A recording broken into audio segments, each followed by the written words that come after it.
एकता ही देश की तकदीर है। जिस देश में एकता नहीं वह देश तो फकीर है।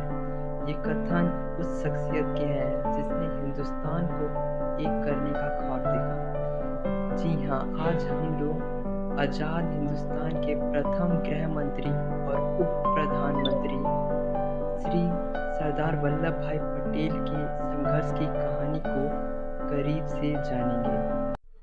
सरदार पटेल का जन्म 31 अक्टूबर 1875 को नाडिया तहसील में हुआ था, जो कि उस वक्त बॉम्बे प्रेसिडेंसी ब्रिटिश इंडिया का हिस्सा था।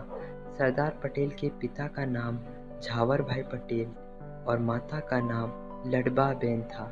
सरदार पटेल के 4 भाई और एक बहन थी। वे बचपन से ही पढ़ाई लिखाई में काफ़ी होशियार थे, मगर आर्थिक स्थिति कमज़ोर होने के कारण उन्होंने मैट्रिक की परीक्षा 22 वर्ष की उम्र में पूरी की और आगे की पढ़ाई करने के लिए लंदन रवाना हुए।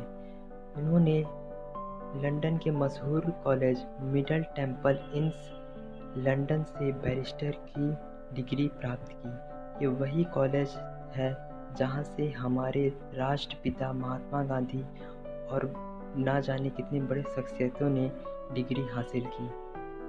वे इस डिग्री को 30 महीने में पूरा करके हिंदुस्तान वापस आ गए और एक पढ़े लिखे बड़े बैरिस्टर बन गए और बॉम्बे हाई कोर्ट में वकालत करने लगे। उनका विवाह झावर बेन से 1891 में हुआ, जिससे उन्हें 2 बच्चे हुए। लड़की का नाम मणिबेन और लड़के का नाम दहिया भाई पटेल था।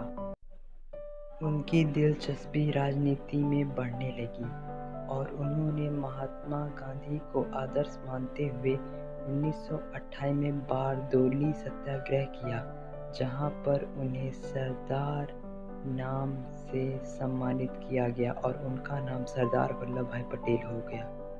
सरदार पटेल बहुत बड़े राजनीतिज्ञ थे, इसीलिए उन्हें पाकिस्तान के संस्थापक मोहम्मद अली जिन्ना से मध्यस्थता करने के लिए चुना गया और वह इस पे खड़े उतरे।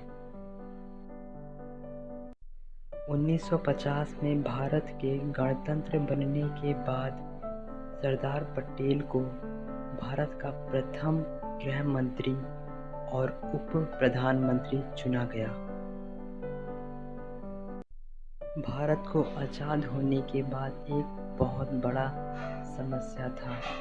भारत में 565 प्रिंसली स्टेट्स थे जहां पर ब्रिटिश इंडिया का हुकूमत नहीं चलता था और सबसे बड़ा काम उस वक्त उन्हें एक करना था।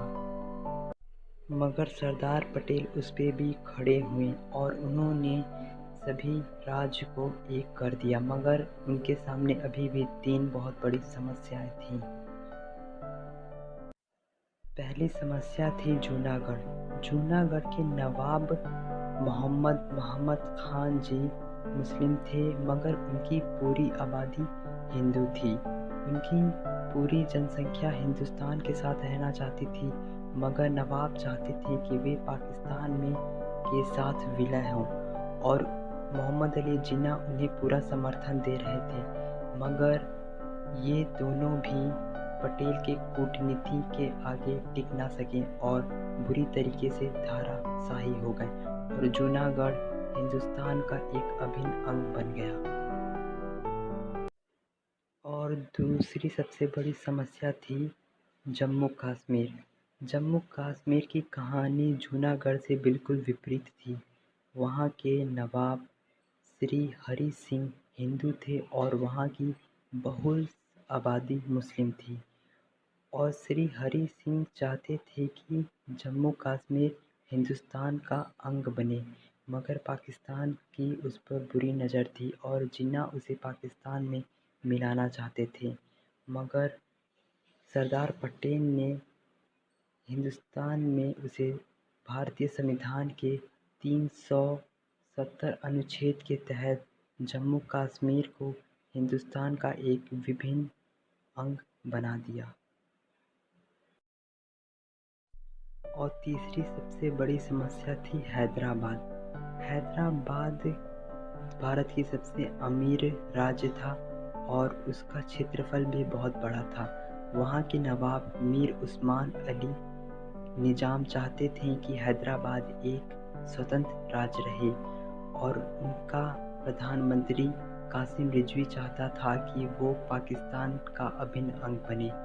यह समस्या बिल्कुल पेट में कैंसर की तरह थी और ये हिंदुस्तान के लिए बहुत बड़ा समस्या था, मगर सरदार पटेल की कूटनीति ने इसे भी बिल्कुल हल कर दिया।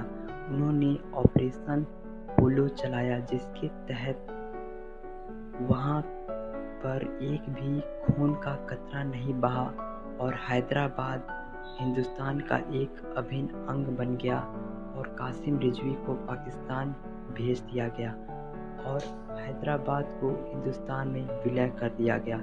ये सब उनकी कूटनीति का ही अंग था। हम इसे पोलो ऑपरेशन के नाम से भी जानते हैं। उनकी इसे योगदान को देखते हुए भारत सरकार ने उन्हें बहुत ही सुनहरा भेंट दिया। भारत सरकार ने सरदार वल्लभ भाई पटेल का स्मारक बनवाया, जिसकी ऊंचाई 182 मीटर है। इसको बनाने में 27 बिलियन रुपए का लागत आया। यह मूर्ति नर्मदा जिला के नर्मदा तट पर स्थित है। इसे हम लोग स्टैचू ऑफ यूनिटी के नाम से भी जानते हैं। 15 दिसंबर 1950 को इस विशाल युग का अंत हुआ, मगर वल्लभ भाई पटेल आज भी हर हिंदुस्तानी के दिलों के सरदार हैं। सरदार पटेल कल भी थे, सरदार पटेल आज भी हैं और सरदार पटेल भविष्य में भी रहेंगे। जय हिंद।